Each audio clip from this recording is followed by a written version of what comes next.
Hi, Rich Pickett with Personal Wings. We have Lola Pickett, our daughter-in-law, who of course is married to Tigre, who you also know with Personal Wings, who we fly a lot together, and he's progressing toward his professional pilot. So Lola's been listening in as he's been studying all the ground schools at home, so she's got a head start, but she's going to go up for, we're going to talk about aerodynamics. Okay, so airplanes, people want to know what make airplanes fly. There really is one thing, money, right? That's it. You know, you either got to buy them, you got to fuel them, you got to take care of them. Yeah, you got to do that. But other than that, it's there's a lot of things that make airplanes fly, right? You have to have the thrust, unless you're a glider, which like sailplanes, it's a little bit different. But even that, you've got a thrust vector. So in through here, these are the wings, obviously. So there's a lot of wing surfaces on airplanes. This is a high-wing Cessna, right? We have the Cirrus and the other planes we fly. So basically what you got to do is it's got to develop lift. And so this has a slight curvature underneath. Some wings are perfectly flat underneath, but virtually all of them, unless it's a symmetric wing for a couple purposes, we'll talk about that, aerobatics is one, is that they'll be curved up on the top. And so Bernoulli creates lift. Exactly. So the Bernoulli effect, right? Or principle. So air hits here. And so what happens is the air that hits here at the same time has to get at the same time at the back. So this is a farther distance than the top, right? Mm-hmm. So as you probably remember. I remember. Saying, right? So the faster a fluid flows, the lower the pressure is. So it's got to lift. So that's how it works. So they get lower pressure up here than underneath the surface. So that's a basic principle. There's some other things that are taking that. So the air's hitting here, goes up.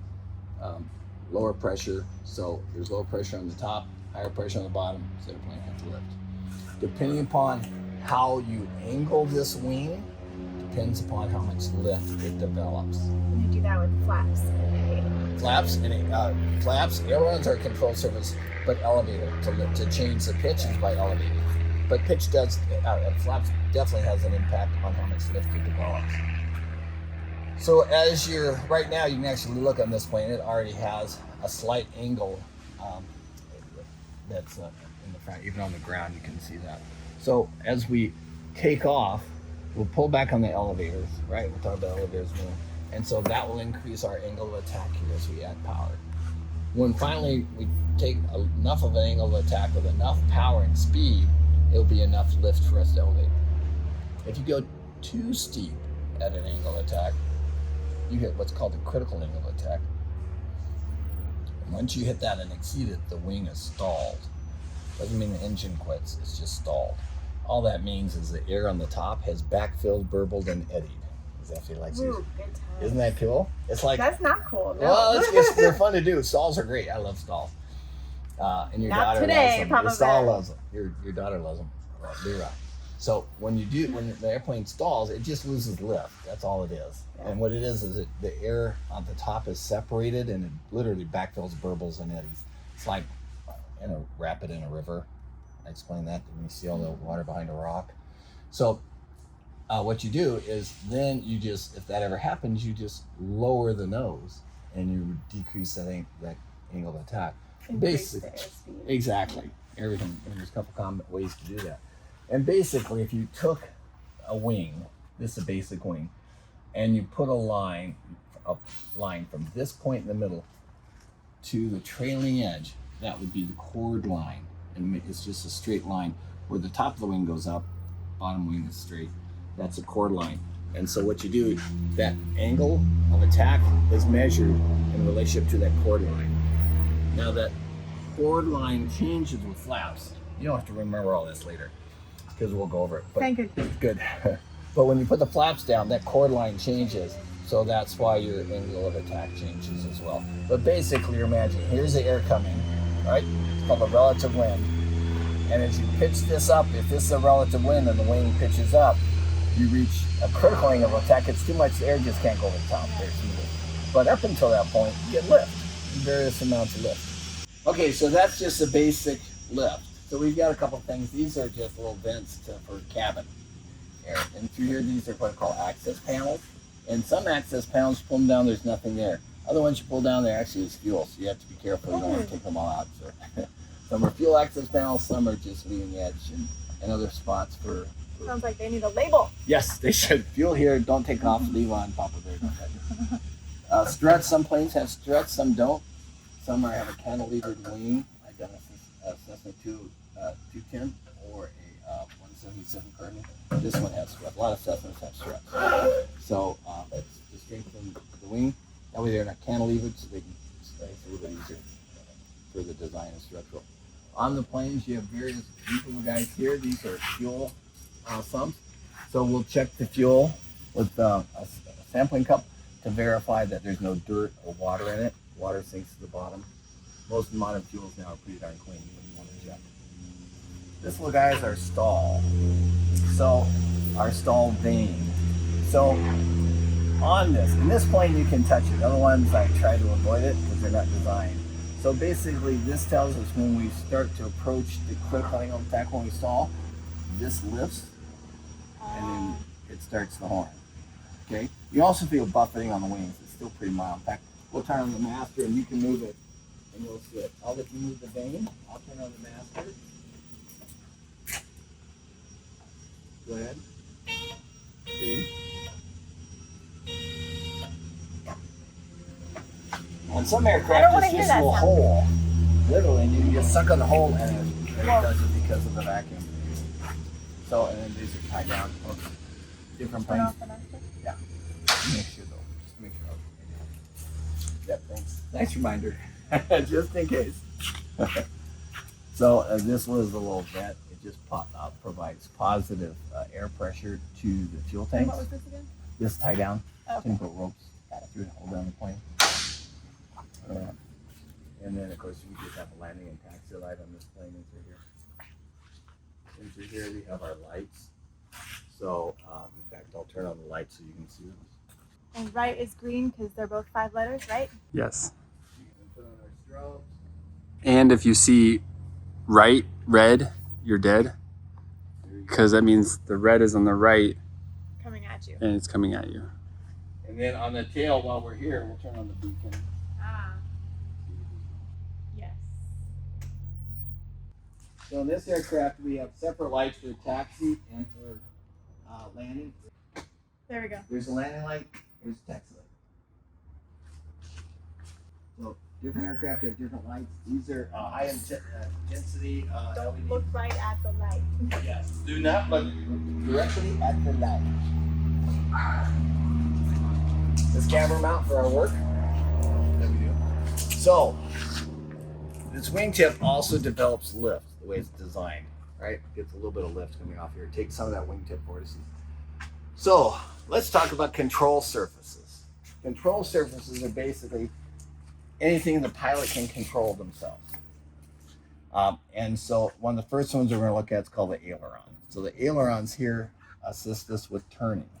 You can also use a rudder to turn, but that's a little different. We'll talk a little bit about that. But this is a primary control surface for turning. So what happens when I want to turn to the right? What I have to do, if I want to turn to the right, the left wing has to develop more lift than the right wing. So I'm going like, how do I do that? Well, I change the shape of the wing.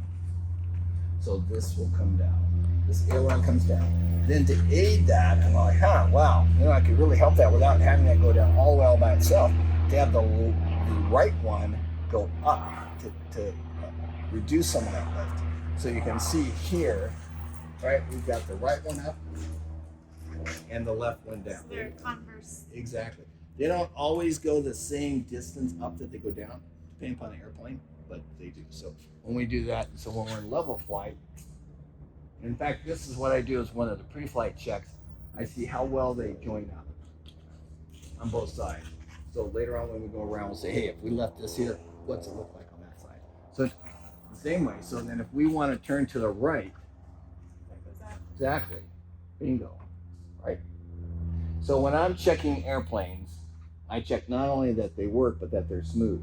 So go ahead and move that and get an idea. See, it's pretty smooth. And we lubricate those hinges all the time just to make them smooth and that they don't rattle and make a lot of noise. And you can So feel kind of where it they're levels. tight. Yeah, and they're tight, right? Yeah. It's a tight plane. It's really important.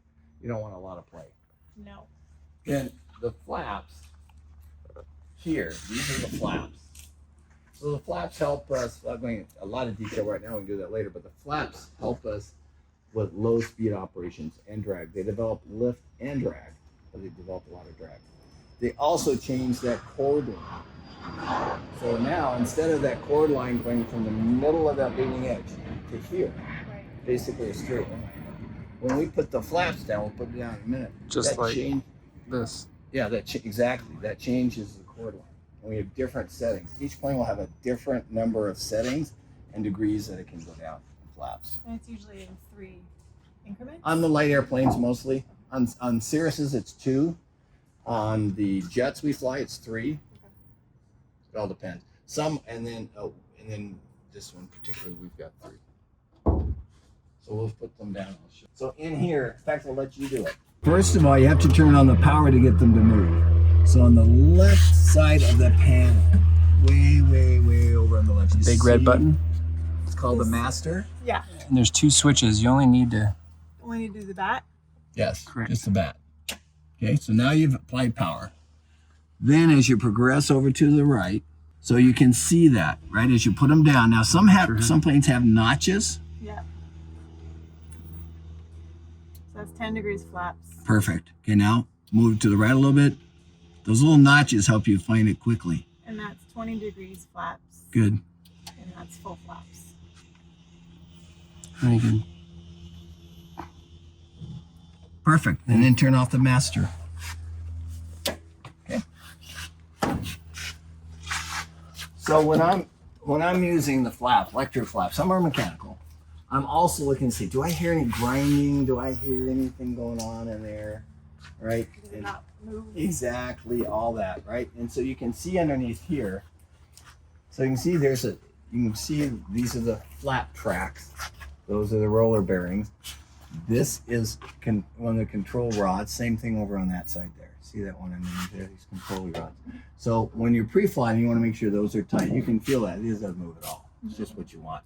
If you feel them rattle. These little nuts are the ones that go against. These are lock nuts to go against each one of the ends of those rods. These are the roller bearings you're checking, and then I lift them up. See how tight that is? Look at that. That's ideal. That doesn't move. No. Some older planes will just rattle back and forth. These things get worn out and stuff on some airplanes. So come over on this side. Forward to flying one of those. Yeah, exactly. So we try not to. Whenever we can. So in through here, these little buttons are just simply plastic wear buttons. So all they do is as the flap comes up here, they're sacrificial. So they're designed to wear away so you don't damage the surface of sacrificial lammies. Exactly. So that's what we're looking. We're gonna leave this down and check it a little bit later on the other side too.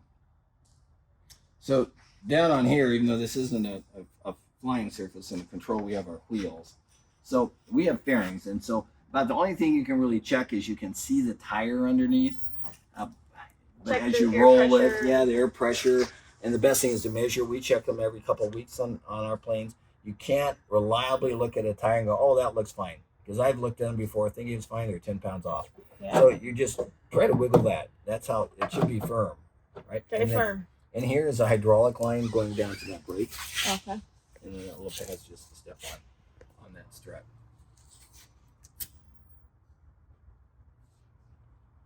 So in general, also, as you walk around the airplane, you're just looking for general conditions. All of a sudden, we saw a lot of damage to it, holes, birds love to get in the planes, things like that. One thing we do have in our plane, and we're going to have our painter Rudy fix that, is just a little bit of underneath the corrosion underneath that paint. Yeah. So anytime you see that sort of bubbling, that means there's some corrosion underneath. Not very much. That's about the only corrosion on this entire airplane, but we're going to get that resolved anyway.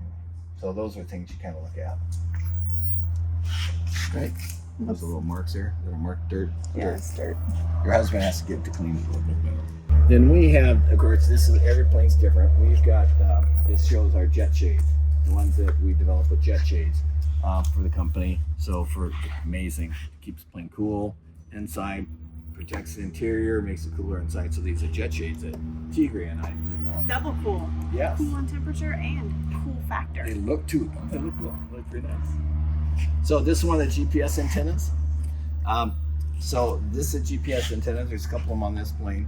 Anytime you see a vertical antenna like this indicates it's a communication antenna. Almost all the time is vertically polarized signals. Horizontal are typically nav. It's very few that are different. So that's a GPS antenna. Do not paint it. Yes.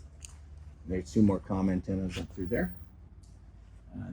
And that's this the one's fuel our tank plane. right This is there? an ELT. Pardon? That's the fuel tanks. Yes, way up there. Yeah, you can see and we're going to expand that. That little thing sticking out the front is at the top is a temperature probe. On this plane is an exhaust for air conditioning. This is your oxygen for your Yes. cabin oxygen? Yes. So when we go high altitude, we'll fill it up there. A little dirty. We've got to polish the plane a little bit, see little water spots on it. So we come back to another wing. All this is another wing. So each plane is designed a little differently. In fact, we'll look at the Premier that we fly, And right? is the elevator down like that because we put full flaps? No, the elevator's all separate. Okay. It's just because of the weight. Oh, got it. In flight, it'll trim up to somewhere right around here, actually. Okay. Most of them are just up a little bit.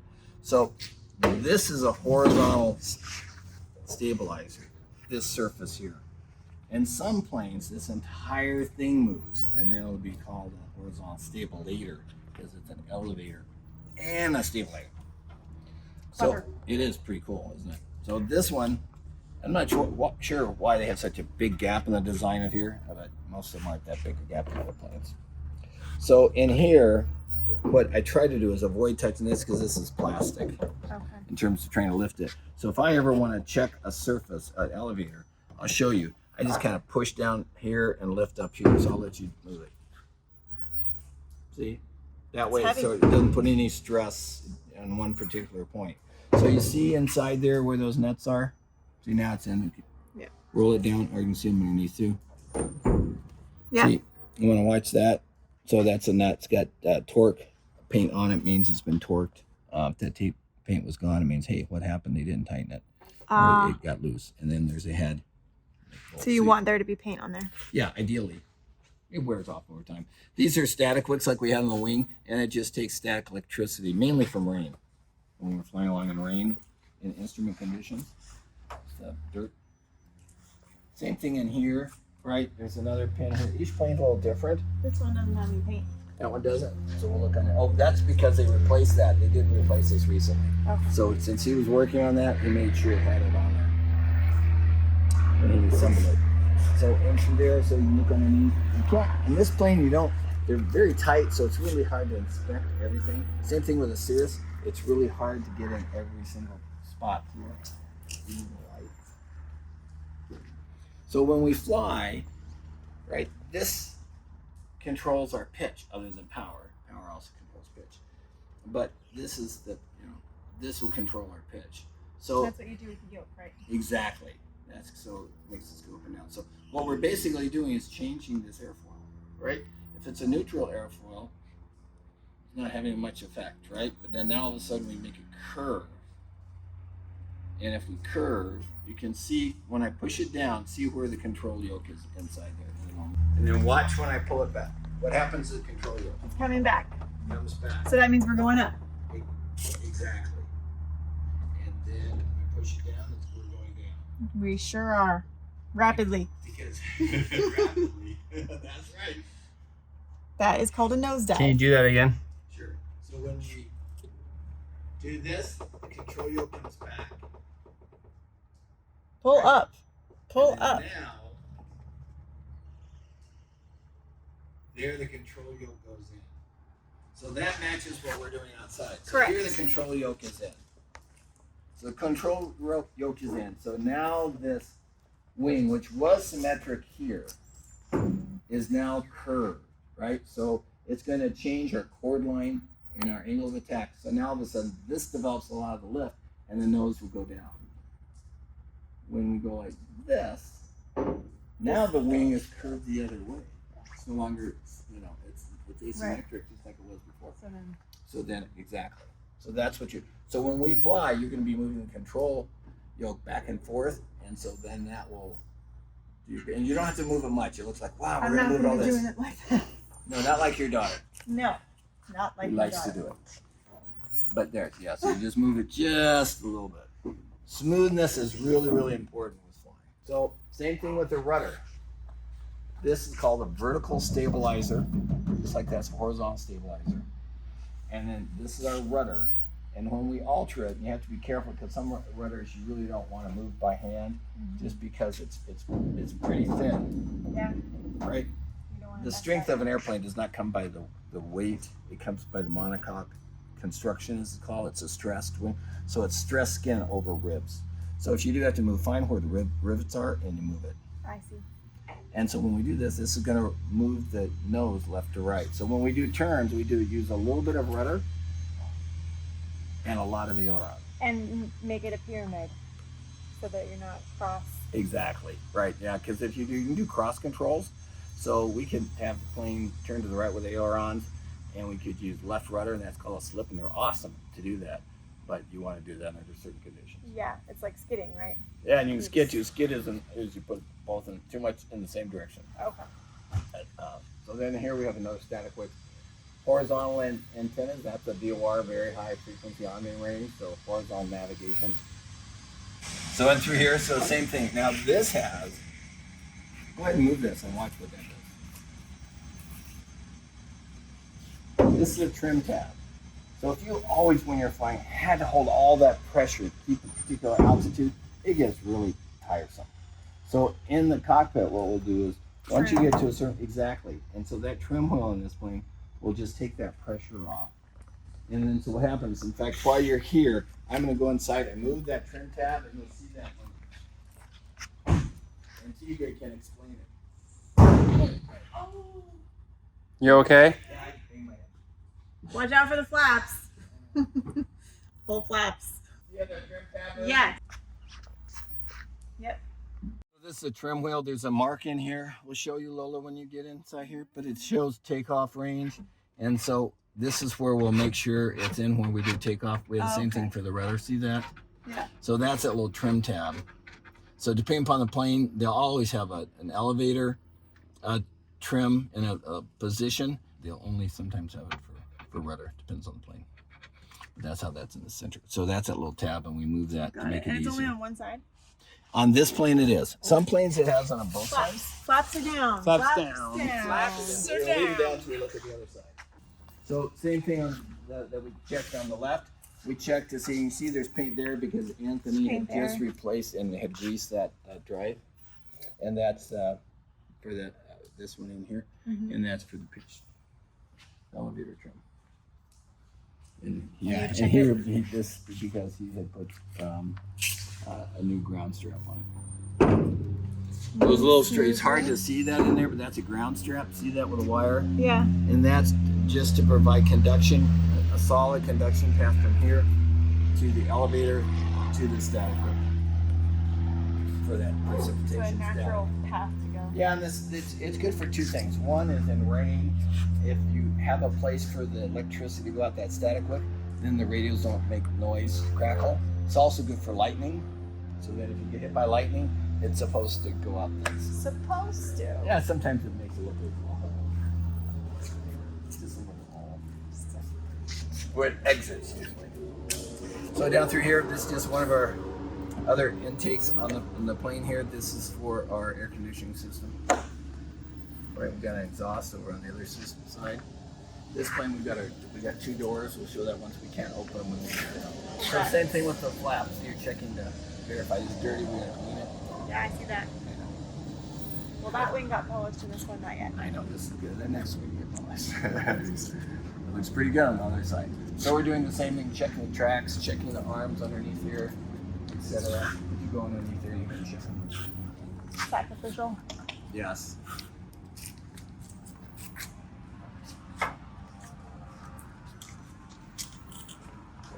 Feels nice and sturdy. Now on the ailerons, I'll show you something that's really important to do. That's safety, so you don't like what I did, just hit my head on the flaps. Same thing with these. On these elevators, and so now you see ours are, there was at the level on that side and this level here, so it flies pretty straight. So underneath here, whenever you're looking underneath here, it depends on the airplane. Sometimes there's actually little lead weights in here. you want to hold this up, because if you go up here with your fingers and a wind comes, boom, it'll just cut them. And on some planes, this is really super sharp, and it's here, and you'll see it, and you get, it's no bueno. It's worse than me just hitting my head. So in through there, so we're just checking the same thing. Check, of course, the wingtip. We checked our lights earlier before we came, plus we just showed you how to demonstrate on the other one. You know, our strobes and have lights, position lights. These are just Camera mount. lights. Exactly. This is our, so you don't get glare from the lights. Makes sense. And this is lights as well. Yeah, this is so you can see So that you it's can see on. the- So from here you can see that little through the, Got it. exactly, fiber optic. Got it. Just have some lights underneath here. So then what we'll do is we'll raise the flaps and we'll get the fuel sampler and we'll show you in a minute. But kind of thing, same thing, you're looking for any ring cleaning, anything else, any missing screws. Same thing here, these fairings, our fuel vent. We're gonna check fuel in a second. Just general condition of the plane. Make sure nothing, some planes don't have these screens in the front here for the air intakes. And so there's a perfect spot for getting For bugs us in to there. get in there. Yeah, and birds, animals. Same thing with a pitot tube. If you park, put a pitot cover on, or there's nothing, we're directly on the tubes, but it wouldn't be a bad idea. I had mud daubers grow in one of our airplanes in the fuel tank. I got in there to do it. So again, we're just checking for condition. This doesn't have a door on this side. Some airplanes do, passenger side. And then in through here, we looked in here, of course, here's that small access where you can check the oil. And then you pull it out and you check the oil. Each plane's a little different, what it likes to fly at. And you look at that manual. For example, most people fly their planes at 1 to 2 quarts below maximum level so that the rest doesn't just go out the breather tubes. And that's about how we do that one. And then of course you check the wheel fairing and check the wheel fairing, see how tight it is and so forth, right? Anything loose. And then as we roll the plane, we'll check the tires, but they're brand new tires. Brand new brakes on this puppy. Okay, so if you want to go in and raise the flaps, turn on the battery master.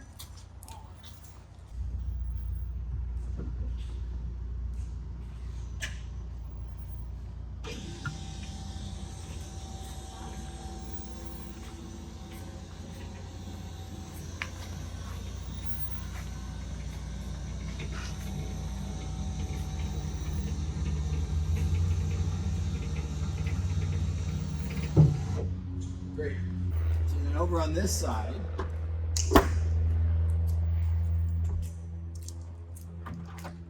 How's that goes? nice. There's our protective measure. So this is cool. This is called a GATS jar, and I've been using them since they made them years and years ago.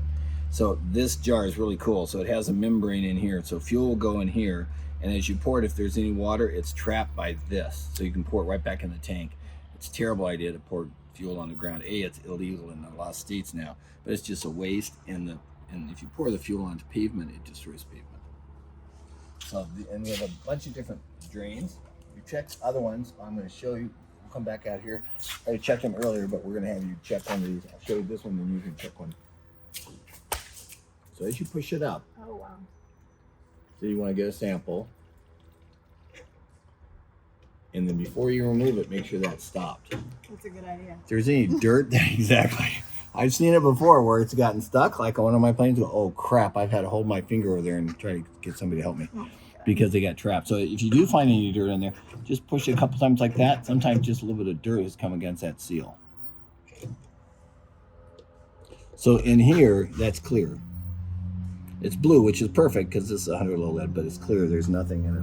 There's no water in there. So here, why don't you try You this can one? see water I'll at the show bottom, you. right? Yeah. Once you do some, we're going to put some water in it so you can see it.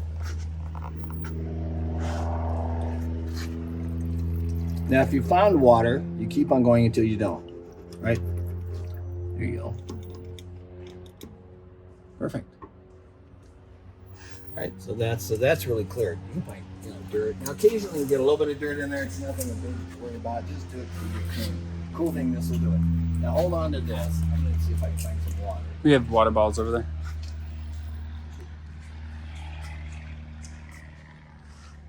It says to look at the back of the sticker. So. The water is heavier, so we're going to pour just a little bit of drop inside that because this is a membrane, so that's not going to help us, right? So watch. Oh. See that? Yep. That bubble right there? Yep. That's water. So that's what you don't want to see. And you got to look at it carefully, but you swish it around, you move it around. If you don't move it, you may not see it. Yeah. But that's water. No bueno. No bueno. So then when we pour it back into the tank, we'll pour it back against that, and that will trap all the water in there. And then you can drink it. Yes! You get really thirsty. Hydrate, hydrate, hydrate. So we're going to show you how to do that. I'm going to hold this. All right? So you put one foot there, hold on to that, put the right foot there. Sorry. There you go. Exactly. And then you put the other foot here if you want to. Oh, I see. There. Okay, you see the red top, that Yep. cap? Okay, so here's the fuel, and pour it back into the tank against that screen, and it will trap it.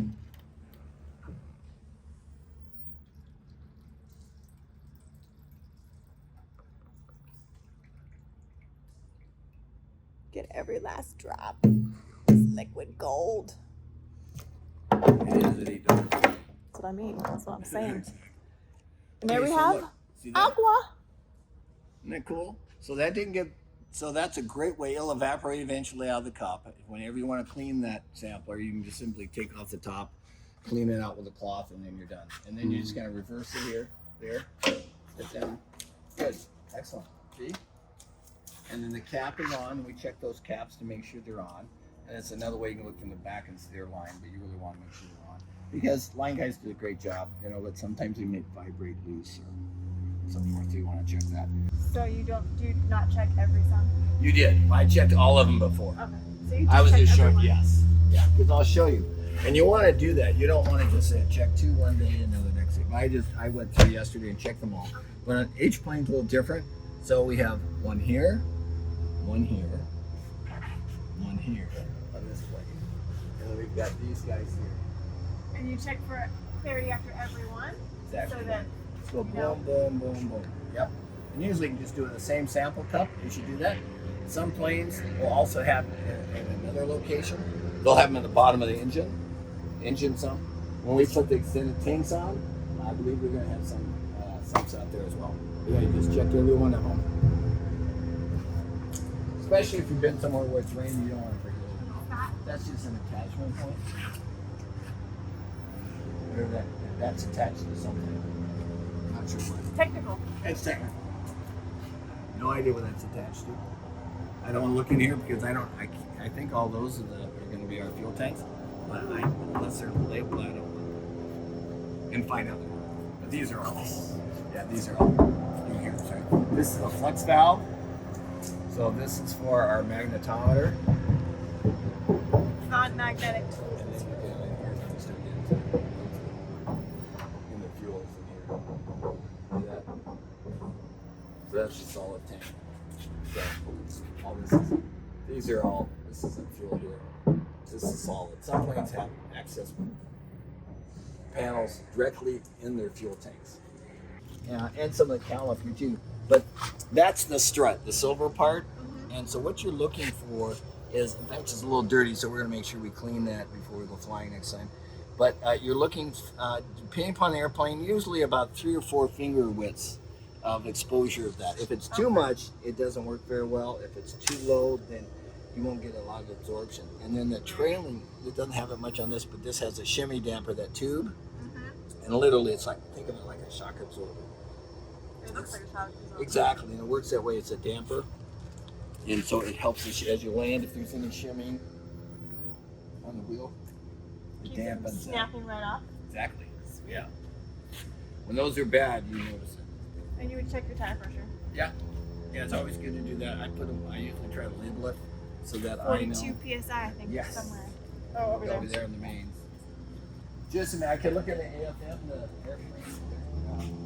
aircraft flight manual, but I also just put it on the outside so I can see that. We checked everything else on this. One thing, make sure before you ever touch a prop that the mags are off. I usually put the keys on the dash because that way I know. But it's a good thing, unless you really have a reason to move it, Don't move it. don't move it. And if you do have to move it, Opposite direction. exactly, perfect. Tigre told me. Perfect. Tigre is good. He's a great pilot. And then what we're looking for here, we looked at prop a little earlier, is just any big nicks. So small nicks, you can feel it. You feel Any little nick scratches. You could that's name fine. Stevie, no bueno. Yeah, exactly. Listen, Stevie Nicks, one of our favorite artists, right? No bueno. Exactly. So that's how you do it. So that's sort of the basic pre-flight. Each plane's a little different. So the Cirruses are different. The jet's different. But yeah, basically it's the same thing. You're looking for airworthiness. Anything out of the ordinary. So you can do that. We'll take a quick look at the Premier. I'll show you a couple things on that, just so you see the difference.